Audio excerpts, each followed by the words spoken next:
Hey, solopreneurs, quick note before this episode kicks off. This is part of the How to Grow Your Business series. I'm bringing in a whole bunch of experts between how to grow your business on LinkedIn to how to handle your team and make sure that you're managing your contractors the right way to really help you grow your business. I hope you enjoy these episodes and have a fantastic listen. Hey, solopreneurs. Today we have Tami Jaffe of Tami Jaffe Coaching. She's going to share her wisdom on how you can actually get your business off to a great start to generate cash flow, maximize income, and do those things with the finances, as in building them up, like you always dreamed of when you just were thinking about starting this business. I hope you enjoy this conversation and have a fantastic listen. Tami, thank you for being on the podcast. Thank you, Gabe. It's great to be here with you. Today we are going to talk about how to get your business started right. And I'm really excited to hear that because you've got some tremendous wisdom to share with my listeners. Because frankly, whether we are starting out a business or even been running that for a while, we have a tendency to basically benefit from other people's wisdom on how to start the business, because most of us have a tendency to start the business not knowing what we're doing and we just run. Yes. Yes. You're very familiar with that, aren't you? Yes, absolutely. And I mean, the first time you start anything, you don't exactly know what you're doing. So starting a business is no different. So learning from those that have done it, learning from those who've been experienced at it and have had success at it is so critical. Yeah, I totally agree. Before we go there, though, I always like to hear your story. So, Tam, Yeah. So going back to, I grew up on a farm in Michigan. I won't go back quite that far, but now I'm a recovering CPA. I started off as an accountant and worked my way up in corporate. Started off as a CPA firm and then went into corporate life and worked my way up. I made some career transitions along the way, got out of accounting for a while, did some, software support and client implementations, and ended my corporate career as the head of real estate technology for the third largest real estate company in the world. And throughout that, I learned a lot and I was growing, and I thought I was always going to stay in that corporate environment and just keep working my way up. And I got to a point where I was in middle management at the time. I was a director for a Fortune 100 company, and I was going through yet another reorg, as we did about every 6 months in this organization. We would go through some major reorganization. Those of you who have been in those type of corporate environments, you know what I'm talking about. And as we were going through this reorganization, I was really excited because my managers, I had two managers at the time, a direct manager and uh, a manager for our real estate group that I reported to. And what we were going through, they said, we're going to give you an expanded role. We want you to take on, in addition to the group you already have, and I was over our accounting operations at the time, they wanted me to take on an additional group in the accounting team. And I was really excited about it. I was like looking forward to the opportunity for the expansion. It's what I had been working towards, right? And I found out I was pregnant during all of this, and the reorg was taking forever as they were trying to work through the entire organization and lots of changes to announce all at the same time. And I finally got to my 12-week mark, and I was like, okay, I'm going to go tell my management that I'm pregnant. Went in and told them. Of course, they were really excited for me. They were happy for me and congratulated me. But then when it came to the reorganization, everything went silent.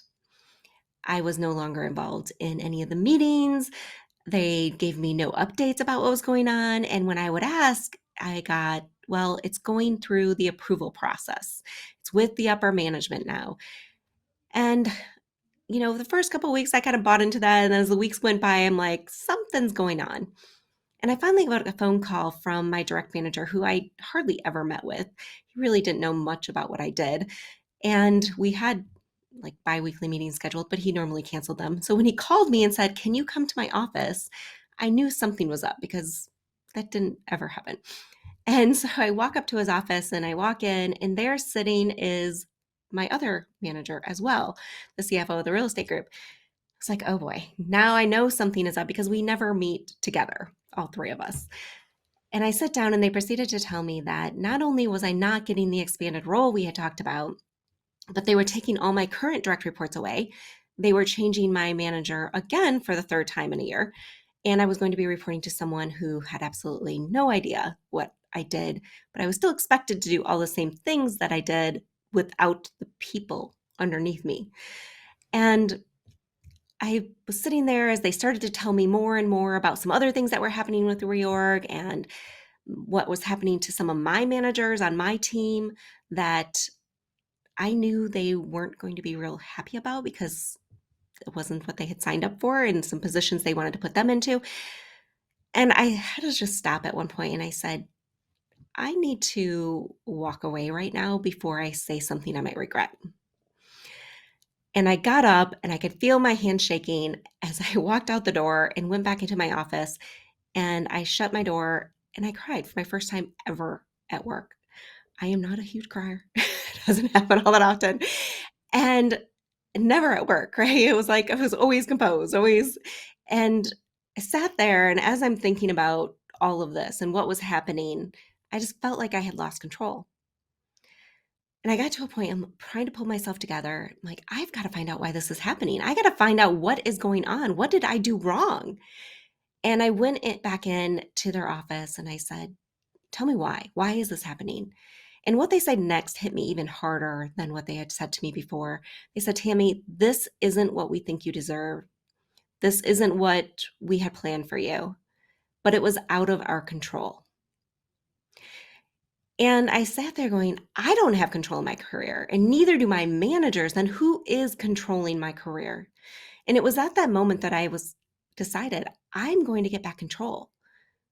I need to figure out how to take back control of my career because I don't want to be in this situation again where I am blindsided by something that happens that I don't feel like I have control over. And so it was that moment that kind of started stirring in me like, what do I do next? Where do I go from here? I thought I had it all figured out. And then something changed. And I started working with a coach and I started working with an energy healer because I was having some physical pains from things that were happening because I was holding in all this frustration and started having an impact on my body. And it was through the combination of those that I realized that, I had always called myself a mentor manager. I loved helping people figure out what to do with their careers, what their next step was, where they were going to go. And I was like, I want to take that to the next level.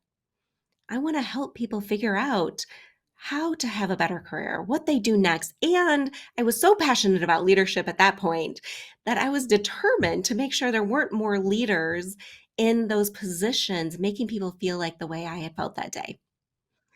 That other people weren't being blindsided by what was coming. That leaders had better communication with their people. And so I decided to become a leadership and a career transition coach. And the energy work had such an impact on me that I started to learn how to do energy work myself. And it was this combination of the coaching and energy work that I decided I wanted to take to that next level. That's how I got started. Wow. So how long did it take you from the time that you realized you had no control, hmm and if your bosses didn't have control, who was pulling the strings? What was that time period from then to then hiring a coach and an energy healer and those other things? Was that like a 6 month or was it a 6 year? I mean, what type of time frame was that? Yeah, great question. Because time, when we look back, seems like it was such a small time frame, but when we're in it, it feels like it's forever. Hmm. When you feel like you're in the middle of that situation, it always feels like it's taking forever. Well, initially, I was just trying to get through my maternity leave. I was like, I am holding on. I've got to get through this maternity leave. And so I got through my maternity leave. I went back and I started reaching out to other people within the organization because I was very well known in the industry. I was very well known in our organization as being one of the business experts. And I started talking to some of my business partners in other areas and said, you know, I'm willing to make a change. I'm willing to go to another group. What do you have? If you need someone, let me know. And it was a Friday night about 5 o'clock, and I get a text, a message from one of the VPs in our technology group, who was one of my business partners I had worked with for years. And he said, can you talk? And I happened to be working from home that day. I was like, yeah, I can talk. What's up? He's like, are you, no, like, can you really talk? Are you not at the office? I was like, yes, I'm not at the office. I'm at home. And we got on a call and he said, I'm looking for someone to come in and lead our real estate technology group. And I know with your background, you would be perfect for this role. And it was through that network that I made my first shift just to get me out of the area I was in. It was with the same company, but it was working for someone else. And I knew everyone on that team. I had worked with them diligently for years on huge projects that we had. And so I ended up taking that role first. And that's when I started working with a coach. So it was after I came back from maternity leave. I started working with a coach. I started having some gallbladder issues. And that's when I started seeing an energy healer and a naturopath. And so that process, I actually tried to get involved in a different business initially because I was like, I just want to replace my income and get out of here. And those of you who have been in those situations, you may be thinking something similar, like, how can I just replace the income to get myself out? And so I started with a network marketing company. That was my first step. And I had always sworn I was never going to do network marketing. I never saw myself in that area, but I found this company that someone introduced me to, and I'm like, this is the best thing ever. And it was all about making money off of money you spend. I'm like, well, who wouldn't want to make money when they go shopping, right? But the problem was the company wasn't structured well in the US. And so it didn't take off the way I expected. And, but it got me into this entrepreneur spirit. It got me into this exploring some other options. And so it was about, I ended up in this other position for 4 years, but it was through that during that time, I was also starting to build my coaching business. And so it was about 4 years after that happened that I finally ended up leaving the organization. And I spent about a year and a half going through getting my coaching certification, doing energy trainings for a while before that as well, and building the business while I was still working full time and had two little kids at home. So it was a little crazy at times. I was going to say that had to be crazy. I mean, one, that had to be a bit of a roller coaster going from for lack of a put it, the trauma of realizing that the strings are being pulled in a whole nother area, Hmm. going to a different location within, I mean, a different department, probably the excitement of that. And then here you are, with two young kids building a business on the side, trying to get things going. Did you sleep? I mean, my goodness. For a while, it was touch and go for sleeping. As you know, with little kids, that's they keep you up, and some of the stress kept me up at times. And to be honest, but in the end, it was all worth it because what I learned is when I was really focused, I got so much done. And I ended up being really productive at work in shorter amounts of time because I grew up on a farm. I was a hard working girl. Like I would work a lot of hours. And I also had to cut back on my hours because now I had two little kids at home, plus building a business. And so I had to do that in a way that didn't feel like I was letting anyone down or I wasn't getting my work done. So I had to become more productive. I had to learn how to manage better. I learned how to delegate better. And a lot of those leadership skills that I was developing over the years really kicked in when I started my business. And I had a schedule. And it's funny, I just did a time management training for my boot camp that I'm running. And we were going through and I was sharing with them, like, this is what your schedule should look like when you're working full time and trying to build a business. Because when you can dedicate certain amount of times, you are so much more productive. So Wednesday evenings, I told my kids it was school night because I was going through my certification and they understood what school meant. So I could say that. And that was my night that I would go to my husband's office, which now we share an office. And I would go to his office and just work for 3 or 4 hours after I got done with the day job. And there were certain times on the weekend. So you learn to be more productive. You learn to be more focused when you are focused. And I was more focused at home when I was with the kids and with my family because I was like very intentional focus. Whereas before I would go home and like pull my computer out and start working while I'm talking to them. And I made sure that I was just more intentional with my time when I was with somebody. Yeah, that's a huge lesson right there. that piece of being intentional with your time, whether it's family time, whether it's play time, whether it's work time. If you can be intentional, it's crazy how much more work you can get done in a shorter amount of time. Absolutely. Yeah. So you moved then out and started in a leadership coaching. Is that what the coaching was in the first iteration? Yep. I did some leadership coaching, and because I was, still trying to figure out exactly what my niche was going to be, I'd helped people that wanted to make a career transition and change careers. And because I went from being in finance to being in technology, and that was a huge jump. And most people think you've got to start over when you do things like that. And I'm like, no, no, I increased my salary by 30%. Like, this is how you do it. This is what you need to do. You're selling your skill sets, you're selling your leadership, you're selling the things that are, no one else is going to bring to the table. And so learning how to do that. So I worked both with leadership. I still have leadership clients that I work with because they've been with me for years and we just continue to work together. But it's not something that I necessarily advertise anymore. And at a certain point, it was about 2 years into my business when I had people start coming to me saying, how did you go from being a VP in a Fortune 100 company to starting your own business and make that transition and all of the things that come along with that? Because there's a lot. And I was like, oh, like after like the fourth or fifth person, I was like, I probably need to help these people. Hmm. And it was my coach that kind of knocked me over the head. And she's like, Tammy, people are asking you to be a business coach. Would you just be a business coach and help them through this? Because there was so many things that I learned along the way that I know can help people and keep them from doing some of the mistakes that I see so many people doing. So let's go right to it. Yeah.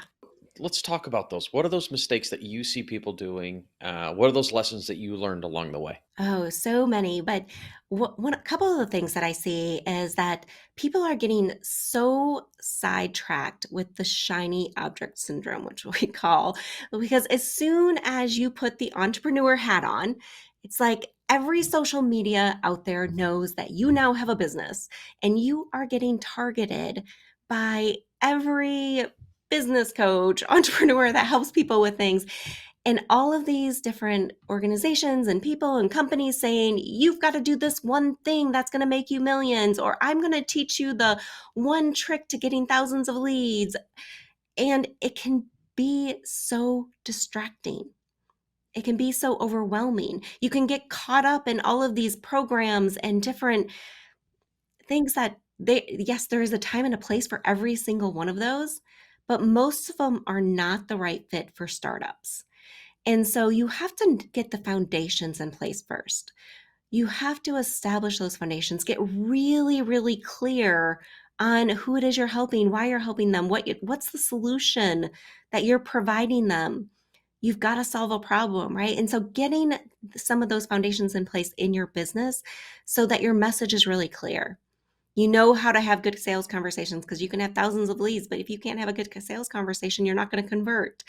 And so building some of those foundations, but also there's so much that comes up for people who have always worked for someone else and now they're starting their own business that people don't talk about.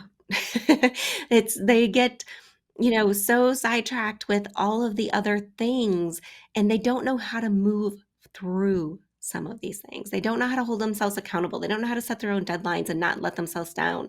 They don't know how to, what the first step is. And so in a lot of my programs and what I teach is, what steps do you take when in your business? When do you introduce, Facebook ads? When do you do, different things and different levels in your business? Because you can't just come out and you can't just go create a group program or a course and just expect people to come flocking to you because you don't even have a list yet. So how do you build the list? How do you get going when you're first going? And so those are some of the mistakes that I see people making is, they're so sidetracked by the shiny objects. They are enamored by this whole idea of creating a course and making millions off of the course when the course is like a $47 course. And in order to do that, they've got to sell like 2 million and they have no list. And so they don't realize it and they spend all this time working on things behind the scenes and not actually going out and getting clients and not actually going out and working with people. And so then they waste all of this time and money And then they come back to this realization that they feel like they got to start over again because it didn't work. Interesting. So the first thing is shiny object syndrome. Is there more? The shiny object syndrome, the not having the foundations in place. And by foundations, there's a lot there, but niching down, you can't just go out as a generalist. I say that, I grew up in a corporate environment where we were taught diversity and inclusion. And it was like pounded into us, like, you do not exclude anybody. Like, there was this trainings after training after training, right? And so when you go into entrepreneurship and people tell you to niche down, you're like, well, no, I don't want to exclude. I am not excluding anyone. And we have to change our mindset around that, because marketing is very different than trying to be inclusive. And so when you market, you have to be able to speak to the one person that's going to be like, oh my goodness, yes, I need them. You don't want to bring in clients that are not ideal, that don't have the money, that don't have the problem that you can help them solve. I mean, we've got to get to that. So how do you use your skills and talents to really help them hone in on that? So the shiny object, niching down, getting really clear on what that is. And exactly what you said at the beginning is you finding someone who's done it before, finding someone who has that skill set, that knowledge that can save you the time, the money, and the energy of not doing the wrong things.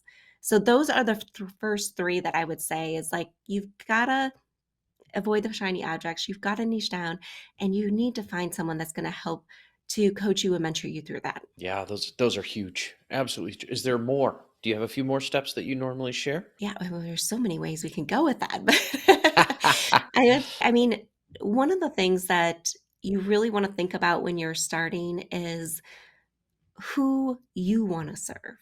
Who are those people? There's the difference in being really skilled and talented at something and being able to support people through that and being able to solve their problem. But who are the people you're passionate about helping? And being very specific and not just, putting yourself out there to, save the world, because that's not going to get you anywhere. You've got to be clear, like, is it the working mom? Is it the dad who's struggling with, finding time for his family? Is For me, it's, those people who are stuck in the corporate job and they feel like they're in jail at times. They feel like there is no way out. They feel like they want to do something more. They know they're meant for something bigger, but they don't know how to make it happen. And so, who is it for each and every one of you that are listening? Who is it that you want to serve, and how do you want to serve them? That's fantastic. I went through that a few years ago with my practice. It was like, okay, who do I really want to work with, and who do I want to spend the next 20 years of my career working with because it's fun and exciting and it feels valuable. Yes. Yeah, that's a great point. Very good point. Any other tips you would like to share? Well, I would say that when you're getting started, there's a lot of blocks, there's a lot of shifts, there's a lot of things you've got to work through. And so, one of the things that I say with any transition, and this can apply to anything, and I wrote about this in my book back there, is you already made the decision, you're just not happy with it. And that's a guide on how to make better decisions or live with the ones you've made.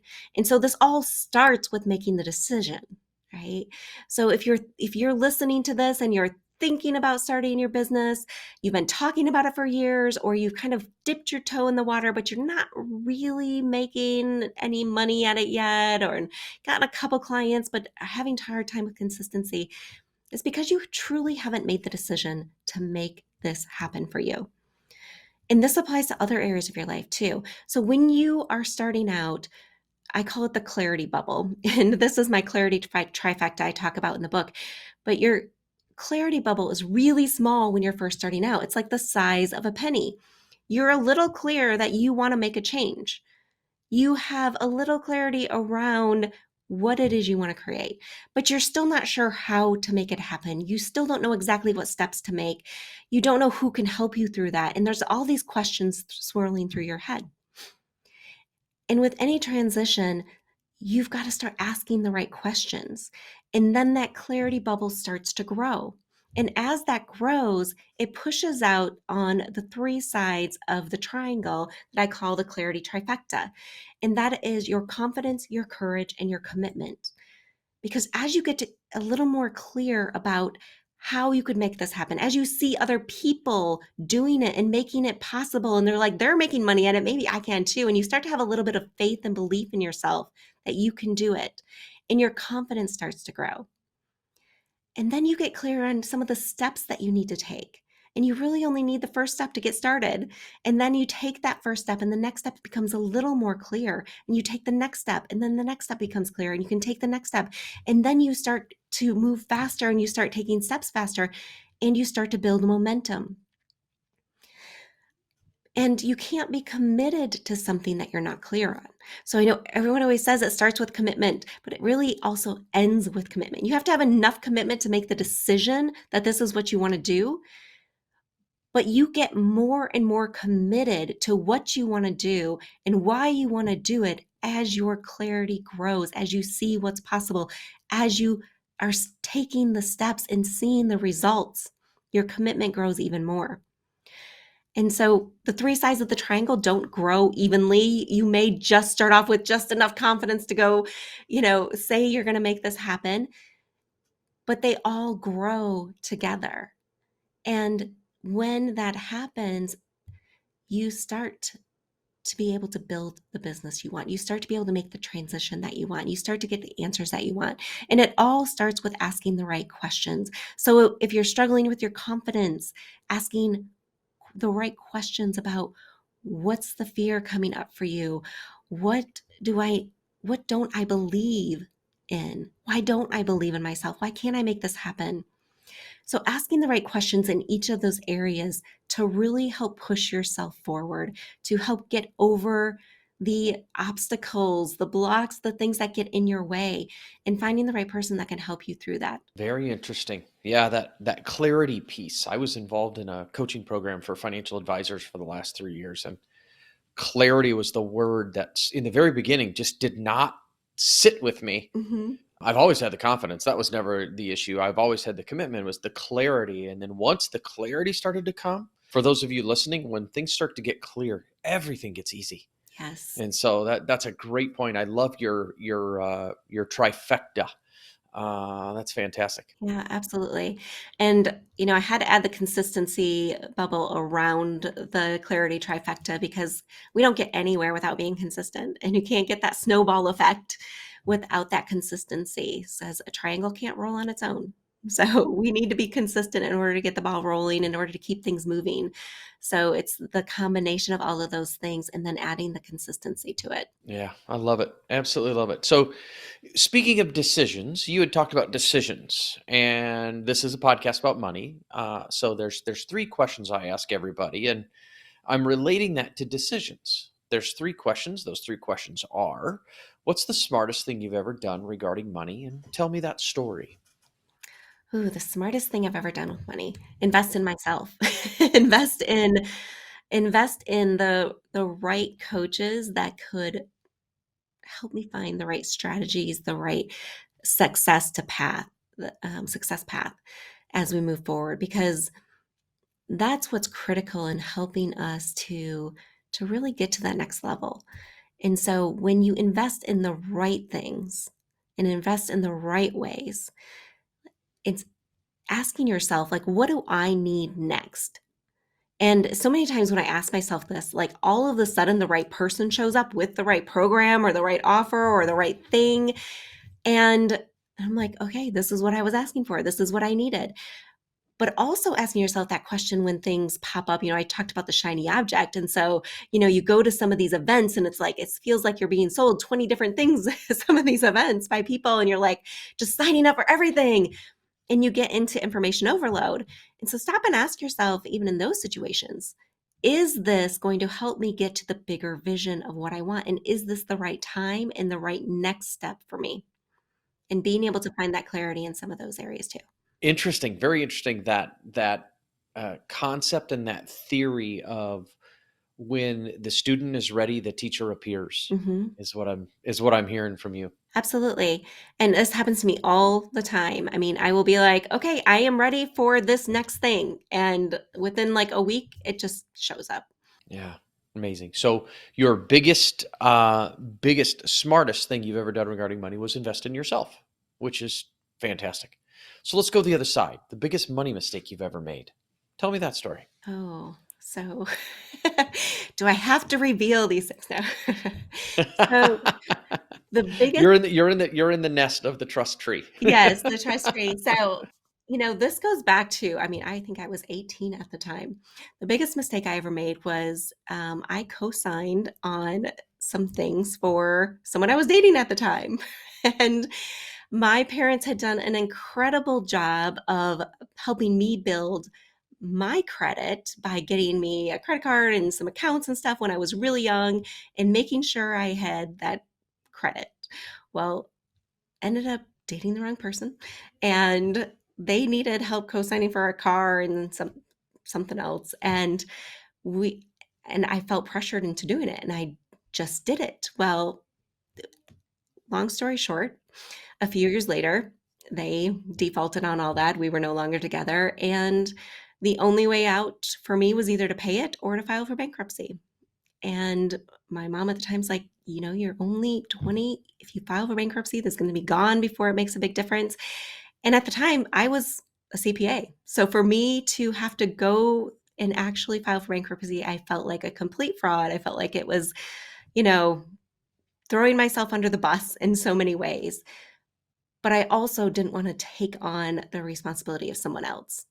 And so I did end up filing for bankruptcy. That's definitely the biggest money mistake I had ever made was investing in someone else. Yeah, definitely. And how long did it take you to recover from the bankruptcy? Did it really ever affect you once you maybe graduated from college and moved out and started getting into the real world? Did it follow you, or was that kind of lucky timing? Well, it did follow me for a while because, it stays on your record. And so I had to have my parents co-sign for my first condo I bought, for my first car. And so in those ways, luckily I had parents who could do that and were willing to do that.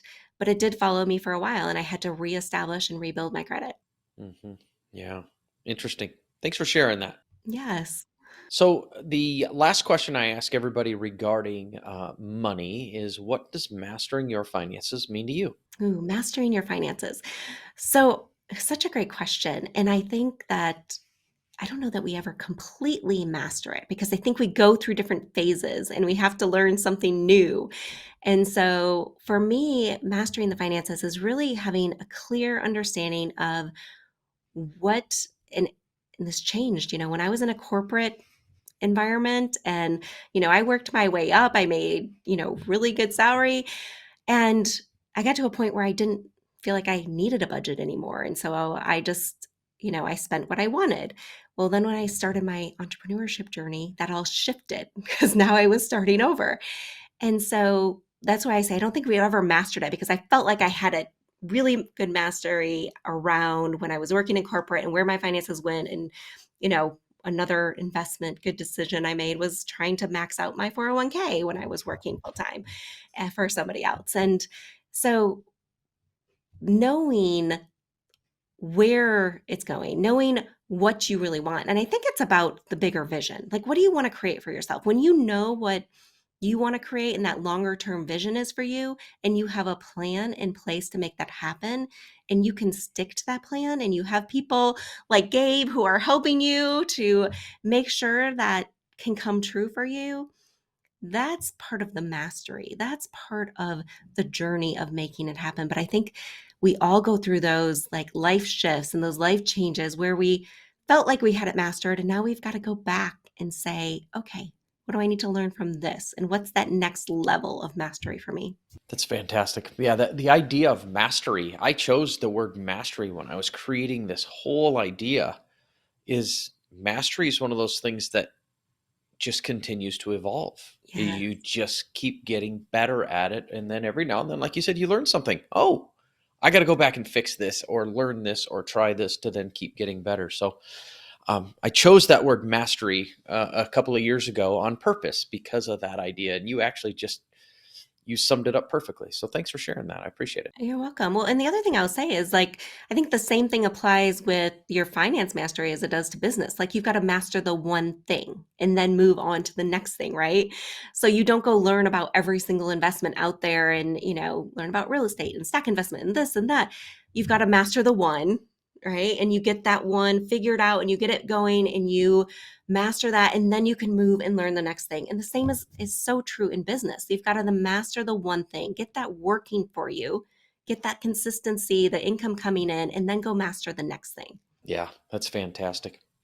So how can my listeners find you? What's the best way? You can find me on my website, tamijaffe.com. Or I also want to share a special gift with your audience as well, which is my Jumpstart Kit. And if you go to thejumpstartkit.com, you have to have the word the in front of it, you can grab the Jumpstart Kit. And this is the Corporate to Cash Jumpstart Kit, which is there to help you going from the employees to entrepreneurs, getting your business started the right way. So it has a ton of information in there about what do you need to do to get started? How do you know what it's going to take, and knowing some of your numbers, which I know Gabe really likes, making sure we know our numbers when we're getting started, and how do you get your first clients? And so it's got 4 critical steps in getting going. And for those of you who are already in business, but you're not making the consistent income, you're probably missing one of these 4 steps. So go grab it, whether you're just getting started or you just want to get more consistent with your business. And both of those links will be in the show notes for you. So you'll be able to go to the show notes, just click right on them and download those forms. You might have to share an email address, which is the currency for getting that fantastic wisdom that Tami is sharing. But I'm pretty sure she's not going to spam you to death because she doesn't like those either. So I do not. yes.